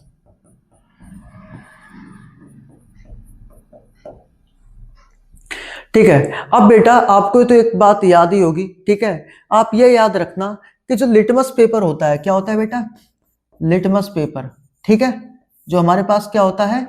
लिटमस पेपर होता है। ठीक है, एसिड के केस में, किसकी केस में? एसिड के केस में। ठीक है, इससे ट्रिक से याद रखो, आ से अम्ल, नी से नीला को लाल में बदल देंगे। ठीक है, यानी कि asset turns blue litmus paper, blue litmus into red. ठीक है, अच्छा अगर बेस आ गया तो उल्टा कर दो इसका। क्या कर दो? उल्टा। क्या करेंगे? Turns red into blue. आगे बात समझ में? चलो, होता क्या है बेटा, अगर आपने एसिड के अंदर, ठीक है, ऐसे ऑल फैक्ट्री इंडिकेटर्स को डाल दिया, ठीक है, तो उनकी स्मेल में कोई चेंज नहीं आएगा। बट अगर आपने बेस के अंदर डाल दिया तो जितनी भी स्मेल है वो सभी गायब हो जाएंगी इन सभी के अंदर से। तो ऑल फैक्ट्री इंडिकेटर्स को हम बेटा बोलते हैं गंधीय सूचक। क्या बोलते हैं? गंधीय सूचक। और गंधीय सूचक का सिंपल सा मतलब होता है ऐसे सूचक जो अम्ल या क्षारक की उपस्थिति में अपनी गंध में परिवर्तन कर लें। लेकिन ये अम्ल में तो करते नहीं है, किस में करेंगे? क्षारक में। तो इससे हमें पता चल जाएगा कि जो दिया गया कंपाउंड है वो एसिड है या फिर बेस है। ठीक है, ऐसी फिनोल्फथलीन और मिथाइल ऑरेंज है, ये भी अपने कलर चेंज कर लेते हैं एसिड और बेस की प्रेजेंस में। ठीक है, चलो आगे बढ़ते हैं। अब हम पढ़ने वाले हैं reaction of acid base with metals. ठीक है, तो समझते हैं क्या होगा। हम सबसे पहले क्या लेंगे, यहां पर ध्यान से देखना आप लोग। क्या करेंगे हम लोग? यहां पर लेंगे एक मेटल को। जैसे मेटल कौन सा ले लेते हैं हम लोग? जिंक ले लिया। ठीक है, और इसकी रिएक्शन कराएंगे HCl के साथ। बेटा ये है एक मेटल। ओके, ये क्या है हमारे पास? मेटल। और ये है हमारे पास एसिड। और जैसे ही मेटल और एसिड आपस में रिएक्शन करेंगे तो ये बनाएगा ZnCl2। ठीक है, और साथ में निकलेगी हाइड्रोजन गैस। अब बेटा ध्यान से देखना, ये बना है सॉल्ट और ये बना है हमारा हाइड्रोजन गैस, H2 गैस। ठीक है, तो जब भी एसिड जो है मेटल के साथ रिएक्शन करेंगे तो वो हाइड्रोजन गैस निकालेंगे। ठीक है, समझ में आ गई? चलो अब सेकंड रिएक्शन करते हैं बेस के साथ। मेरे पास है NaOH। ठीक है, और इसकी रिएक्शन कराऊंगा मैं जिंक के साथ। याद रखना, वैसे तो जनरली सारे मेटल्स जो है बेस के साथ रिएक्शन नहीं करते, बट कुछ कर लेते हैं और हाइड्रोजन गैस निकालते हैं। उसमें से ही जिंक के का साथ ये एग्जाम्पल है। तो क्या बनेगा यहाँ पर? बेटा बनेगा Na2ZnO2 और साथ में निकलेगी हाइड्रोजन गैस। बेटा इसका नाम है सोडियम जिंकेट। क्या नाम है? Sodium zincate. ठीक है, तो ये बात आप याद रखना कि मेटल हो चाहे बेस हो, अगर मेटल के साथ बेस हो चाहे मेटल एसिड के साथ हो, दोनों ही केस में सॉल्ट और हाइड्रोजन गैस निकलेगी। अब आपको कुछ बातें बता दूं जो आपको बहुत ही ज्यादा ध्यान में रखनी है। पहली ध्यान में रखने वाली बात यह है कि जो हाइड्रोजन गैस होती है बेटा, क्या होती है? हाइड्रोजन गैस वो होती है ज्वलनशील। क्या होती है? ज्वलनशील। इसका मतलब क्या होता है? फ्लेमेबल। जैसे ही आप इसको मोमबत्ती के यानी कि कैंडल के कांटेक्ट में लाओगे, ठीक है, फ्लेमेबल। ये क्या होती है? जैसे ही आप इसको मोमबत्ती के कांटेक्ट में लेकर आओगे, इसके अंदर से पॉपअप की साउंड आने लगेगी, और पॉपअप की साउंड आने का मतलब क्या है? हाइड्रोजन गैस जलने लगी है। समझ में आ गई बात? ठीक है, चलो अब चलते हैं अगले टॉपिक पर। यहां पर लिखा है reaction of acid base with metal carbonate and metal bicarbonate. तो सबसे पहले समझो होता क्या है कार्बोनेट, मेटल कार्बोनेट। जैसे मैंने लिखा सोडियम हाइड्रोजन कार्बोनेट, ठीक है, और एक तरफ मैंने लिखा बेटा सोडियम कार्बोनेट। तो बेटा यहां पर क्या लिखा है? मेटल। ये क्या है आपका? मेटल, ठीक है, और ये क्या है आपका? कार्बोनेट। तो ये क्या कहलाएगा? मेटल कार्बोनेट, ठीक है। अच्छा यहां पर क्या है? मेटल। ये क्या रहा आपका? हाइड्रोजन।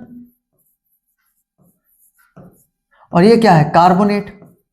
तो हम इसको क्या बोलेंगे? Metal hydrogen carbonate. इन दोनों की रिएक्शन हमें किसके साथ करानी है? एसिड के साथ, ठीक है।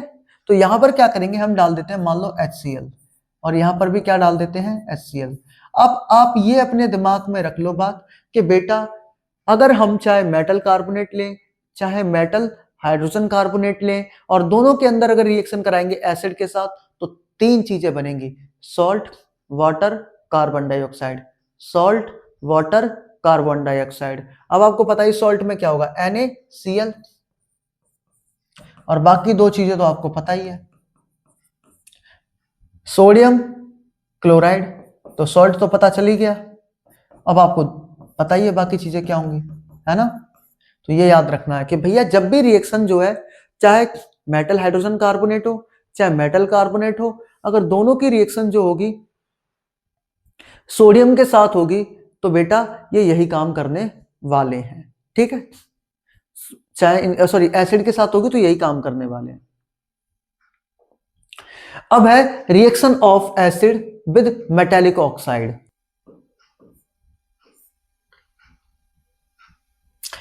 कैल्शियम ऑक्साइड, ठीक है, ये सही रहेगा। तो मेटेलिक ऑक्साइड में हम क्या ले लेते हैं? Calcium oxide. मेटेलिक मतलब कैल्शियम क्या है? मेटल है, और ऑक्सीजन आ गया, ठीक है। तो देखो सबसे पहली बात, मेटेलिक ऑक्साइड जो बेटा होते हैं, ठीक है, इसकी रिएक्शन हम किसके साथ कराएंगे? जल्दी से सोचो, इसकी रिएक्शन किसके साथ कराएंगे? बेटा हम कराएंगे कार्बन डाइऑक्साइड के साथ। जब ये दोनों आपस में रिएक्शन करेंगे तो यहां पर बनेगा CaCO3। बेटा ये जो हमारा मेटालिक ऑक्साइड है बेटा, ये नेचर में होता है बेसिक। क्या होता है?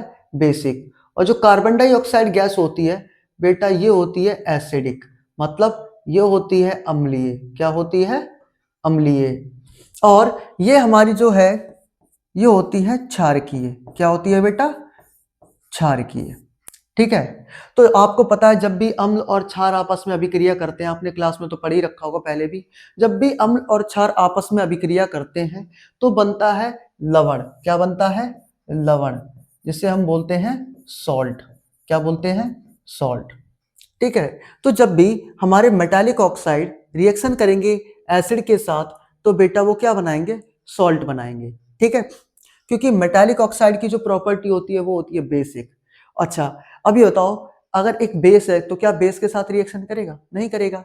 तो जो मेटालिक ऑक्साइड है वो बेस के साथ रिएक्शंस नहीं करेंगे। अच्छा वहीं पर नॉन मेटालिक ऑक्साइड देख ले।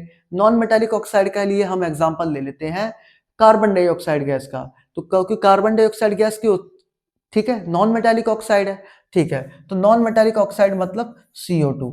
इसकी रिएक्शन हम किससे करा के देखते हैं? कैल्शियम हाइड्रोक्साइड, जो कि क्या है? एक बेस है। तो बेटा अगर मैंने नॉन मेटालिक ऑक्साइड लिया है, उसकी रिएक्शन बेस से करा रहे हैं, तो जरूर ये क्या रहा होगा? एसिड। क्या रहा होगा? एसिड, यानी कि अम्ल। ये क्या है? अम्ल। और ये क्या है आपका? क्षारक। और बेटा अम्ल और क्षारक के बीच में जब भी रिएक्शन होती है तो दो ही चीज बनेंगी, salt and water.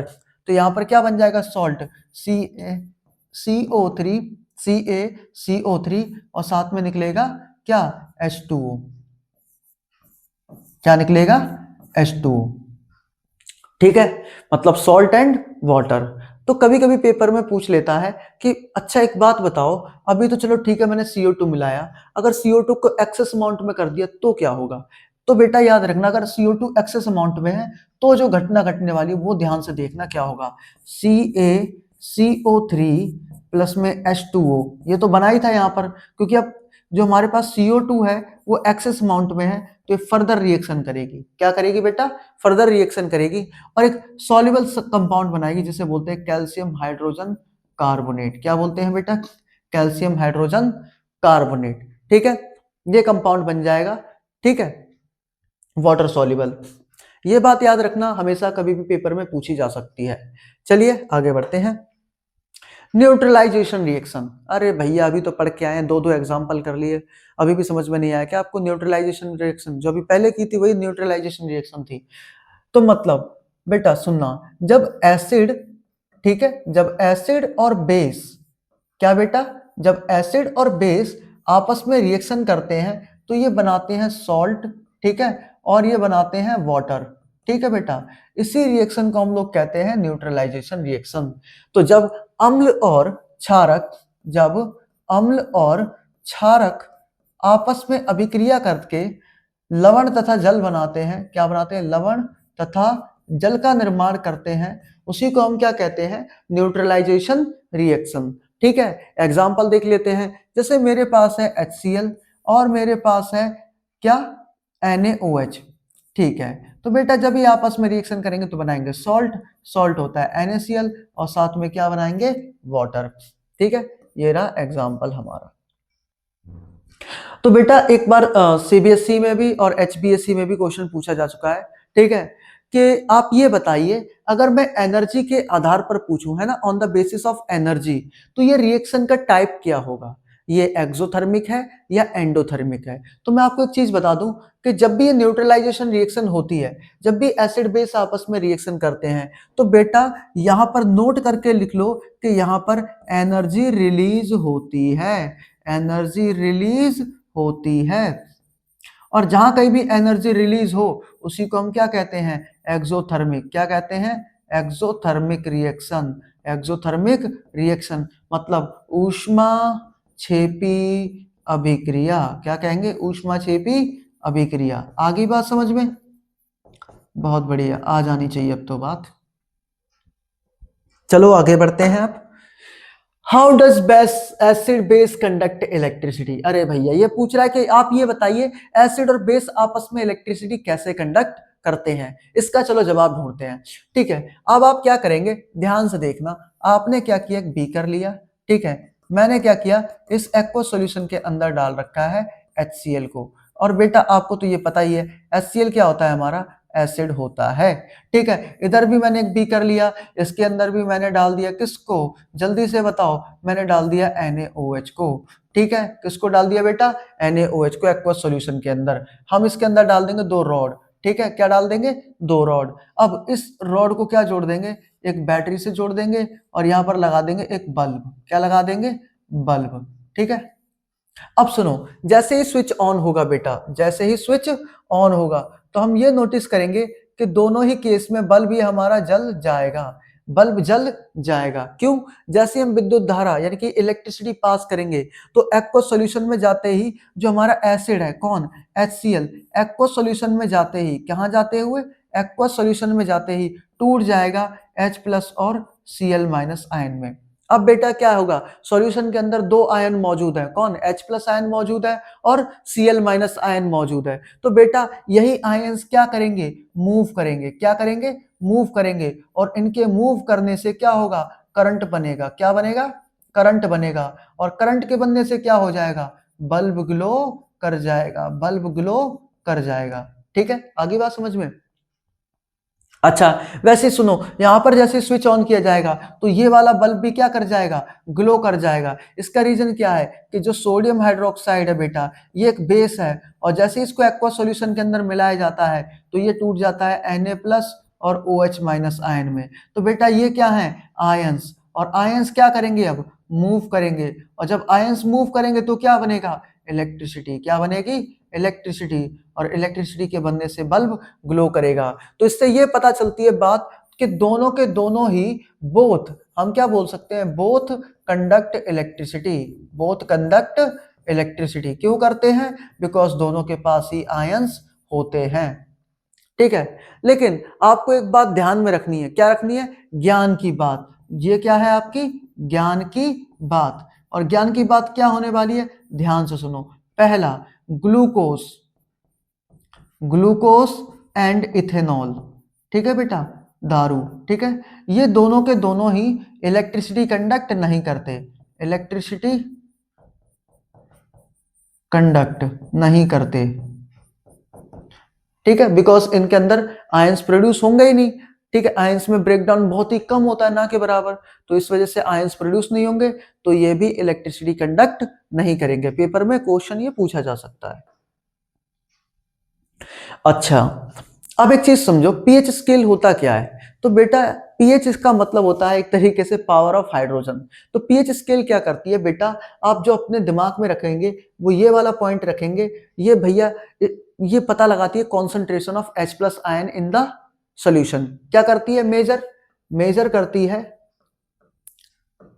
Concentration of H+ ion in the aqueous solution. किसी भी एक्वस सॉल्यूशन जलीय विलयन के अंदर H+ आयन की सांद्रता कितनी है, ये कौन पता लगाने का काम होता है, पीएच स्केल का। अच्छा, इसका फुल फॉर्म हम क्या बोल सकते हैं, एक तरीके से power of hydrogen, power of hydrogen, एक तरीके से ये मान लो। अच्छा, जो पीएच स्केल होती है बेटा, इसमें ऐसे याद रखो, 0, 7, 14 है, ठीक है, 0 से लेकर 14 तक क्या होती है, पूरी टेबल होती है। अगर 7 से इधर जाओगे तो 7 से इधर जाओगे मतलब पीएच क्या कर रहा है, पीएच कर रहा है इंक्रीज। अगर पीएच इंक्रीज करेगा तो बेसिक नेचर बढ़ेगा। क्या बनेगा, बेसिक नेचर बढ़ेगा, ठीक है, ओके। वैसे इधर आप जा रहे हो इधर, तो इधर क्या हो रहा है, पीएच की वैल्यू डिक्रीज कर रही है। पीएच क्या कर रहा है बेटा, डिक्रीज कर रहा है। अगर पीएच की वैल्यू डिक्रीज करेगी तो एसिड नेचर बढ़ेगा, एसिड नेचर बढ़ेगा। ये बात आप दिमाग में रखना, ठीक है, ठीक है, ओके। तो अब जो हमारा टॉपिक है, अब जो हमारा टॉपिक है वो क्या है, एसिड रेन। समझो क्या होती है एसिड रेन। अब बेटा होता क्या है, कार है ये, ठीक है, देखो कार है, स्कूटर होते हैं बेटा, कार हो गई, स्कूटर हो गए, और आप बहुत सारा पॉल्यूशन फैलाते हो, तो ये सारा पॉल्यूशन से कुछ गैसेस निकलती हैं, जैसे NO2, SO2, CO2, ठीक है, ठीक है बेटा, और भी गैसेस होती हैं। ये क्या होती हैं, एसिडिक इन नेचर। क्या होती हैं बेटा, एसिडिक इन नेचर, मतलब अम्लीय व्यवहार प्रदर्शित करती हैं। तो जो पानी होता है, भाप बनके जब ऊपर जाता है आसमान में, तो जो चिमनियों से निकलने वाला धुआं, चाहे वो वॉल्केनो के फटने से निकलने वाला धुआं हो, बेटा सारा का सारा जो भी गैसेस निकलती हैं वो उस भाप के साथ ऊपर जाकर मिल जाती हैं और बादल में कन्वर्ट हो जाती हैं। अब सुनो, पहले बादल क्या था, ये हमारे क्लाउड है। क्या है बेटा, ये हमारे क्लाउड है। क्लाउड के अंदर कौन था, क्लाउड के अंदर था क्या, वाटर वेपर्स। वाटर वेपर्स किसके साथ मिल गए, किसके साथ मिल गए, एसिडिक गैसेस से। किससे मिल गए, एसिडिक गैसेस से। तो बेटा इसका पीएच क्या हो जाएगा, पीएच डिक्रीज कर जाएगा, और पीएच डिक्रीज कर जाएगा। अब ये पानी बरसेगा कैसे, बूंद बूंद करके। कैसे बरसेगा, बूंद बूंद करके। तो बेटा हम इसी को क्या कहते हैं, एसिड रेन। क्या कहते हैं, एसिड रेन। क्यों, क्योंकि पीएच हो गया बेटा 5.6 से कम। पीएच कितना हो गया, 5.6 से कम। अब यही पीएच यानी कि जो वाटर है, ठीक है, ऐसे नदी पहाड़ हैं बहुत सारे, यहाँ पर नदी बह रही है, नदी बह रही है, ये क्या मिलेगा, ये पानी किस में मिल जाएगा, जाकर रिवर के अंदर मिल जाएगा। ये पानी कहाँ जाके मिल जाएगा, रिवर के अंदर मिल जाएगा।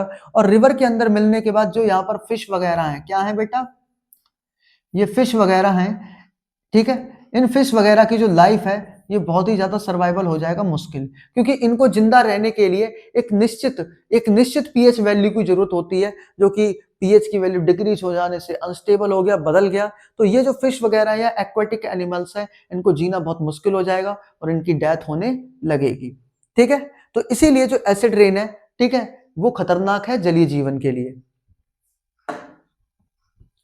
टूथ डिके, अब बेटा होता क्या है, जैसे आप रात को चॉकलेट खा लेते हो या खाना खा लेते हो, उसके बाद आप ब्रश वगैरह नहीं करते हो, ठीक है। खासकर राहुल नाम के लड़के बिल्कुल भी ब्रश नहीं करते हैं। तो राहुल बेटा आपने भी ब्रश नहीं किया है, ठीक है, मान लो, और जब आपने ब्रश नहीं किया तो रात को बैक्टीरिया वगैरह होंगे, वो आपके अंदर जो भी दांतों के अंदर फंसा हुआ खाना है, ठीक है, उसको शुगर में, ठीक है, जो भी शुगर वगैरह है उसमें तोड़ देंगे, ठीक है, और वहां से एसिड बनेगा। अब देखो, वैसे जो हमारा दांतों का इनेमल होता है बेटा, कैल्शियम हाइड्रोक्सी एपेटाइट का बना होता है। किसका बना होता है? Calcium hydroxyapatite. और ये बहुत ही ज्यादा कठोर होता है, इतना ज्यादा स्ट्रांग होता है कि आप सोच नहीं सकते, ठीक है। और ये किसी के अंदर टूटता भी नहीं है जल्दी से, ठीक है। लेकिन क्या होता है, एसिड इसको करोड़ कर देता है, मतलब इसको गला देता है। तो अब आपने खाना खाया, चॉकलेट खाया, कुछ भी खाया, वो मुंह में बहुत टाइम तक रहेगा, मुंह के अंदर एसिड बनेगा, और वो एसिड क्या करेगा, जो हमारे दांतों का इनेमल है उसको गला देगा, ठीक है। अब जब दांतों का इनेमल गलने लगेगा तो हमारे दांत कमजोर पड़ जाएंगे, और जब दांत कमजोर पड़ जाएंगे तो वो टूटकर गिरने लगेंगे, और बेटा इसी प्रक्रिया को बोला जाता है टूथ डिके या फिर दंत क्षय, ठीक है। क्या बोला जाता है? दंत क्षय। समझ में आ गया? और जब दंत क्षय होता है तो जो हमारा बेटा मुंह का पीएच का मान है, हमारा जो मुंह का पीएच मान है, ठीक है, वो क्या हो जाता है, लेस देन हो जाता है 5.5, ठीक है। कितने से कम हो जाता है? 5.5। ओके, ये बात समझ में आ गई। दूसरी बात जो आपको याद रखनी है भाई, अगर तुम चाहते हो कि तुम्हारे दांतों में कैविटी ना हो तो रेगुलर ब्रश करो। क्या करो आप? ब्रश करो, ठीक है। आप क्या लगाओगे ब्रश के में? टूथपेस्ट। क्या लगाओगे? टूथपेस्ट। तो कई बार सवाल पूछा जाता है कि जो टूथपेस्ट होता है इसका नेचर कैसा होता है। अब आपको भी पता है बेटा, ये टूथपेस्ट क्या है, मुंह कैसा हो गया था हमारा, एसिडिक हो गया था ना। तो मुंह एसिडिक हो गया तो एसिड को न्यूट्रलाइज कौन करेगा? बेस। तो सिंपल सी बात है, जो टूथपेस्ट के जो नेचर रहने वाला है वो कैसा रहेगा? बेसिक। अब आपको एक और बात बताना चाहूंगा, नोट पॉइंट के तौर पर आप याद रख लेना कि बेटा जो बेस, ऐसे बेस बेस जो वाटर के अंदर डिसॉल्व हो जाए, क्या हो जाए? वाटर के अंदर डिसॉल्व हो जाए। क्या हो जाए? डिसॉल्व हो जाए। इन्हीं को हम कहते हैं अल्कैली। क्या कहते हैं? अल्काली। मतलब हम ये बोल सकते हैं, जल में घुलनशील जल में घुलनशील क्षारक को क्षार कहते हैं। क्षार कहते हैं। आगे बात समझ में? जल में घुलनशील क्षारक को क्षार कहते हैं। ये बात आप दिमाग में रखना बेटा। अब आता है क्लोर अल्कैली प्रोसेस। ये एग्जाम में पूछे जाने वाला सबसे इंपॉर्टेंट पॉइंट है जो आपको पता होना चाहिए। क्लोर अल्कैली प्रोसेस में होता क्या है वो समझो। सबसे पहले बेटा हम क्या लेंगे? नमक और पानी का घोल। क्या लेंगे? नमक और पानी का घोल। और इसीलिए हम इसको बोल सकते हैं एक्वस NaCl, ठीक है, एक्वस NaCl। और एक्वस NaCl का बहुत ही स्पेशल नाम है ब्राइन सॉल्यूशन। क्या नाम है बेटा इसका? ब्राइन सॉल्यूशन, ठीक है। क्या नाम है इसका बेटा? Brine solution. अब जैसे ही इसके अंदर हम इलेक्ट्रिसिटी पास करेंगे, क्या पास करेंगे? इलेक्ट्रिसिटी। तो क्या होगा? ध्यान से देखना बेटा। सबसे पहले बनेगा NaOH, जिसे हम बोलते हैं कॉस्टिक सोडा। क्या बोलते हैं? कॉस्टिक सोडा, ठीक है। क्या बोलते हैं? Caustic soda. समझ में आ गई बात? अब ये जो कॉस्टिक सोडा है बेटा, इसके साथ दो चीजें और निकलेंगी, हाइड्रोजन गैस निकलेगी और हमारे पास क्लोरीन गैस निकलेगी। क्या निकलेगी? Chlorine gas. तो हम समझेंगे कि जब एक्वस NaCl के अंदर जब ये इलेक्ट्रिसिटी पास की गई तो हुआ क्या आखिरकार, ठीक है। अब हम समझने वाले ये। तो बेटा इसको यहां पर समझते हैं कि क्या हुआ होगा इंटरनली लेवल पर, ठीक है। एक्वस NaCl का मतलब है कि NaCl और साथ ही साथ इसके अंदर क्या होगा? वाटर। आपको पता है जैसे इलेक्ट्रिसिटी जाएगी इसके अंदर तो NaCl टूट जाएगा Na प्लस में और क्लोरीन टूट जाएगा Cl माइनस में। बेटा वैसे वाटर टूट जाएगा H प्लस में और दूसरे टूट जाएगा OH माइनस में। अब बेटा हमारे पास जब हम बैटरी लगाते हैं तो बैटरी के अंदर दो टर्मिनल होते हैं, एक होता है पॉजिटिव, एक होता है नेगेटिव, ठीक है। तो बेटा ऐसे ही यहाँ पर दो इलेक्ट्रोड लगे होते हैं, एक होता है कैथोड। क्या होता है? कैथोड, ठीक है।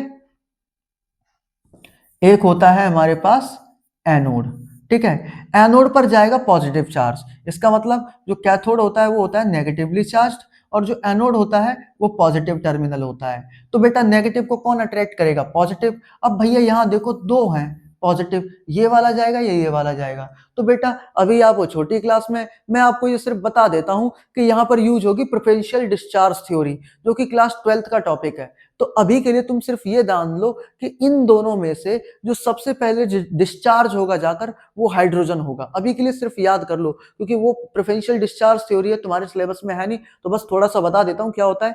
हाइड्रोजन यहां से यहां जाएगा तो हाइड्रोजन आएगा, ठीक है, हाइड्रोजन आएगा यहाँ पर, ठीक है। अब हाइड्रोजन क्या करेंगे, दो हाइड्रोजन ले लेंगे, ये दो इलेक्ट्रॉन लेकर, दो इलेक्ट्रॉन एक्सेप्ट करके बनाएंगे हाइड्रोजन गैस। तो बताओ हाइड्रोजन गैस कहां पर निकली है? कैथोड पर। तो अब आप याद रखना कि जो हाइड्रोजन गैस निकलेगी वो निकलेगी कैथोड पर। वैसे दो क्लोरीन माइनस आयन आएंगे, ये अपने अंदर से दो इलेक्ट्रॉन निकालेंगे, ठीक है, दो इलेक्ट्रॉन निकाल के बना लेंगे Cl2 गैस। तो बेटा आपको ये पता होना चाहिए कि जो Cl2 गैस है वो कहाँ निकलती है? एनोड पर, और ये पूछे जाने वाले क्वेश्चन है। अब ध्यान से सुनना, अब देखो इधर चला गया H, यहाँ चला गया Cl, तो यहाँ बचा क्या होगा? तो जो बचा होगा, बचा कौन कौन होगा? Na बचा होगा कंटेनर के अंदर, और कौन बचा होगा? OH माइनस बचा होगा। तो ये दोनों मिलके क्या बना लेंगे? NaOH, ठीक है बेटा, क्या बना लेंगे? NaOH। और NaOH को हम लोग क्या कहते हैं? Caustic soda. और ये सबसे ज्यादा इंपॉर्टेंट रिएक्शन थी, और हम इसी को कहते हैं क्लोर अल्कैली प्रोसेस या फिर क्लोर क्षार प्रक्रिया, ठीक है। नमक पानी के घोल को हम बोलते हैं ब्राइन सोल्यूशन। विद्युत धारा प्रवाहित की, कॉस्टिक सोडा का निर्माण हुआ, साथ में हाइड्रोजन और क्लोरीन गैस निकल गई, ठीक है। तो चलते हैं अब आगे की ओर और समझ लेते हैं आगे के टॉपिक्स को जल्द से जल्द, ठीक है। अब हम करेंगे preparation of caustic soda. Caustic soda बनता कैसे है? बेटा जिस बच्चे को क्लोर अल्काली प्रोसेस आती है उसको ये भी आता है। कैसे? कॉस्टिक सोडा क्लोर अल्काली प्रोसेस में ही तो बना था। तो हम क्या करेंगे, सबसे पहले लेंगे यहाँ पर नमक पानी का घोल, मतलब NaCl, ठीक है, एक्वस, और इसके अंदर छोड़ देंगे इलेक्ट्रिसिटी। क्या छोड़ देंगे? इलेक्ट्रिसिटी। अभी कराया है, पूछना मत क्यों, ठीक है। तो यहाँ क्या बनेगा? NaOH, साथ में बनेगा H2, और साथ में बनेगा O2। तो बेटा ये जो बना है इसी को हम लोग क्या कहते हैं? कॉस्टिक सोडा, ठीक है। याद होगी प्रिपरेशन। चलो इसके यूजेस को पढ़ लेते हैं। सबसे पहला, ये जो कॉस्टिक सोडा बनता है बेटा, इसका इस्तेमाल होता है सोप और डिटर्जेंट बनाने में, ठीक है। दूसरा, अगर पेपर वगैरह बनता है वहां पर भी इसका इस्तेमाल होता है, ठीक है। साथ ही साथ आर्टिफिशियल फाइबर्स को बनाने में भी कॉस्टिक सोडा का इस्तेमाल किया जाता है, ठीक है। समझ में आ गया ना? अगला है प्रिपरेशन ऑफ ब्लीचिंग पाउडर। बेटा ब्लीचिंग पाउडर बनाने के लिए हम क्या करते हैं? स्लैक्ड लाइम लेंगे। क्या लेंगे? स्लैक्ड लाइम, इसको बोलते हैं स्लैक्ड लाइम, स्लैक्ड लाइम, या ये आप बोल सकते हो बिना बिना बुझा चूना, ठीक है। अब इसकी रिएक्शन करा देनी है हमें क्लोरीन गैस से। जैसे ही हम कराएंगे तो क्या बनेगा? CaOCl2, साथ में वाटर। बेटा ये जो फॉर्मूला है यही होता है ब्लीचिंग पाउडर का, ठीक है, याद कर लेना। इसके यूजेस की बात करें, हम इसका इस्तेमाल करते हैं ऑक्सीडाइजिंग एजेंट के तौर पर केमिस्ट्री इंडस्ट्री में, केमिकल इंडस्ट्री में। साथ ही साथ जो कपड़े वगैरह धुलने के लिए ब्लीचिंग होती है कपड़ों के ऊपर, ठीक है, धुले हुए कपड़ों पर, तो बेटा ये भी क्लोरीन की मदद से किया जाता है। साथ ही साथ जो पानी के अंदर जम्स वगैरह हो जाते हैं उनको मारने के लिए भी हम यहाँ पर ब्लीचिंग पाउडर का इस्तेमाल करते हैं, ठीक है बेटा। चलो आगे बढ़ते हैं। Preparation of baking soda. देखो इसके लिए आप सिंपल सी ट्रिक याद रखोगे। क्या याद रखोगे? नमक पानी के घोल में मम्मी ने सांसें छोड़ी, ठीक है। कैसे याद रखोगे? अम्मी ने सांसें छोड़ी, ठीक है। तो नमक पानी का घोल मतलब NaCl, ठीक है, पानी मतलब H2O, अम्मी मतलब अमोनिया, सांसें मतलब CO2, ये सब चीजें मिलकर बेटा क्या बनाएंगी? NH4Cl, जिसे बोलते हैं अमोनियम क्लोराइड। क्या बोलते हैं बेटा? अमोनियम क्लोराइड, अमोनियम क्लोराइड, ठीक है। और साथ ही साथ यहाँ पर क्या बनेगा? NaHCO3। बेटा इसी को हम कहते हैं बेकिंग सोडा। क्या कहते हैं? Baking soda. यार ये जो बेकिंग सोडा होता है बेटा, इसका इस्तेमाल जो होता है खाना पकाने में होता है, क्योंकि इससे फूड जल्दी पक जाता है। दूसरा, इसका इस्तेमाल होता है बेकिंग पाउडर बनाने में। बेकिंग पाउडर बनाने में हम क्या करते हैं, ध्यान से सुनना। ये जो बेकिंग सोडा होता है NaSCO3, बेटा कोई भी ऐसा एसिड जिसे हम खा सकते हैं, जैसे टार्ट्रिक एसिड हो गया, ठीक है, जिसे हम खा सकते हो, उसके साथ इसकी रिएक्शन करवाएंगे, मतलब एसिडिक मीडियम में, ठीक है। तो बेटा क्या होगा, यहाँ पर सबसे पहले वाटर बनेगा, CO2 गैस बनेगी, और साथ में sodium salt of carboxylic acid बनेगा। क्या बनेगा, sodium salt of carboxylic acid, ठीक है, सही है। और जिसकी वजह से हमारा जो फूड है बहुत ही ज्यादा फ्लफी हो जाएगा, ठीक है, बहुत ही ज्यादा सॉफ्ट हो जाएगा, ठीक है। इसके अलावा बेटा इसका इस्तेमाल जो फायर एक्सटिंग्विशर्स होते हैं ना, फायर एक्सटिंग्विशर्स होते हैं, जिसका इस्तेमाल किया जाता है आग वगैरह बुझाने के लिए, तो बेटा यहाँ पर होता है, ठीक है, इसका बेकिंग सोडा का इस्तेमाल। चलो अगला है वॉशिंग सोडा। अब आपने क्या देखा बेटा, यहाँ पर एक बात याद रखना जो आप याद रखोगे, क्या, जब हम बेकिंग सोडा को, ठीक है, बेकिंग सोडा को गर्म करेंगे तो बेटा ये टूटेगा Na2CO3 में, साथ ही साथ यहाँ पर निकलेगा वाटर, साथ ही साथ यहाँ पर निकलेगी CO2 गैस। अगर मैंने क्या किया, Na2CO3 को बेटा ध्यान से सुनना 10 मोल्स ऑफ वाटर के साथ रिएक्शन करवा दी, तो यहाँ पर बनेगा Na2CO3 डॉट 10H2, क्या बनेगा, डॉट 10H2, ठीक है, 10H2। बेटा इसी को हम कहते हैं वॉशिंग सोडा। क्या कहते हैं, वॉशिंग सोडा, ठीक है, क्या कहते हैं इसको, वॉशिंग सोडा। इसका यूज समझ लो क्या होता है, ग्लास की फैक्ट्री में होता है इस्तेमाल, ठीक है, सोप बनाने में होता, सोप वगैरह फैक्ट्री में होता है, पेपर इंडस्ट्री में हो जाता है। साथ ही साथ इसका जो इस्तेमाल होता है बेटा, बोरेक्स का नाम का पदार्थ होता है, उसको बनाने में भी होता है। क्या, बोरेक्स नाम का पदार्थ भी बनाने में होता है, ठीक है। Used in removing permanent hardness of water, पानी के अंदर जो कठोरता होती है उसको भी कम करने के लिए भी इसका इस्तेमाल किया जाता है। अगला है प्लास्टर ऑफ पेरिस। तो बेटा इसको समझने के लिए आप क्या ध्यान रखोगे, जिप्सम। जिप्सम क्या होता है, CaSO4 डॉट 2H2O। बेटा जब हम जिप्सम को 373 केल्विन पर गर्म करते हैं, क्या करते हैं, 373 केल्विन पर गर्म करते हैं, तो इससे बनता है CaSO4 डॉट हाफ H2O, ठीक है, और बेटा इतना मोल वाटर बाहर निकल जाता है। तो बेटा ये जो बन के आई चीज, इसी को हम कहते हैं POP। क्या कहते हैं, POP, प्लास्टर ऑफ पेरिस। और ये जो चीज लिखी हुई है इसको हम लोग कहते हैं जिप्सम। क्या कहते हैं, जिप्सम, याद कर लेना, ये पेपर में पूछा जाता है कई बार, ठीक है, ये रिएक्शन। POP का इस्तेमाल कहाँ होता है, टॉयज वगैरह बनाने में, ठीक है, साथ ही साथ इसका इस्तेमाल होता है डेकोरेशन आइटम बनाने और मटेरियल को स्मूथ रखने के लिए, ठीक है। अब हम समझ लेते हैं कुछ इंपॉर्टेंट पॉइंट जो हमें पता होने चाहिए। बेटा जो मिनरल सोर्सेज के बारे, नेचुरल सोर्सेज के बारे में बात करेंगे। बेटा विनेगर जिसे बोलते हैं सिरका, इसके अंदर पाया जाता है एसिटिक अम्ल। दूसरा है ऑरेंज, मतलब जिसे क्या कहते हैं, संतरा, उसके अंदर पाया जाता है सिट्रिक अम्ल। टैमरिंड, इसके अंदर पाया जाता है टार्ट्रिक एसिड। टमाटो जिसे बोलते हैं टमाटर, जिसे पाया जाता है ऑक्सैलिक एसिड। दही के अंदर पाया जाता है लैक्टिक एसिड। लेमन के अंदर सिट्रिक एसिड। और जो चींटी का डंक होता है बेटा, उसके अंदर पाया जाता है मेथोनोइक एसिड। और साथ ही साथ नेटल स्टिंग के अंदर भी मेथोनोइक एसिड पाया जाता है। ये जो टेबल है ये एनसीईआरटी बुक के अंदर दे रखी है, तो वहां से बैठ के याद कर लेना, ठीक है। बेटा कुछ इंपॉर्टेंट चीजें, जो हमारे पेट के अंदर गैस्ट्रिक जूस होता है, क्या होता है, पेट के अंदर गैस्ट्रिक जूस होता है बेटा, उसका पीएच होता है 1.2। साथ ही साथ जो लेमन का जूस होता है बेटा, नींबू पानी, उसका, सॉरी, नींबू का जूस जो होता है वो होता है बेटा 2.2 पीएच। साथ ही साथ प्योर वाटर और प्योर ब्लड, कभी भी क्वेश्चन आ जाए बताओ प्योर वाटर का पीएच मान कितना होगा या प्योर ब्लड का पीएच मान कितना होगा, उस टाइम पर आपको याद रखना है कि भैया वो होगा 7.4, ठीक है। इसी के साथ जो मिल्क ऑफ मैग्नीशिया होता है बेटा, मिल्क ऑफ मैग्नीशिया जिसे एंटासिड भी बोलते हैं, ठीक है, इसका पीएच होता है 10। वैसे ही सोडियम हाइड्रोक्साइड, इसका जो पीएच वैल्यू होता है बेटा अराउंड एंड अराउंड 14 होता है, ठीक है। अगर कोई टॉपिक छूट गया हो, पहली बात तो छूटा नहीं है, बस न्यूमेरिकल, सॉरी, वैसे तो कोई टॉपिक छूटा नहीं है, सिर्फ प्रैक्टिस कराने के लिए क्वेश्चंस बचे हुए हैं, जो कि मैं ये जो थ्योरी वाला लेक्चर जब सारा खत्म हो जाएगा उसके बाद एक वीडियो के अंदर सारा कवर करा दूंगा। तो इसी के साथ इसी डेडिकेशन के साथ और इसी उत्साह के साथ हमारा सेकंड चैप्टर भी खत्म होता है और अब हम चलेंगे अपने तीसरे पड़ाव की ओर।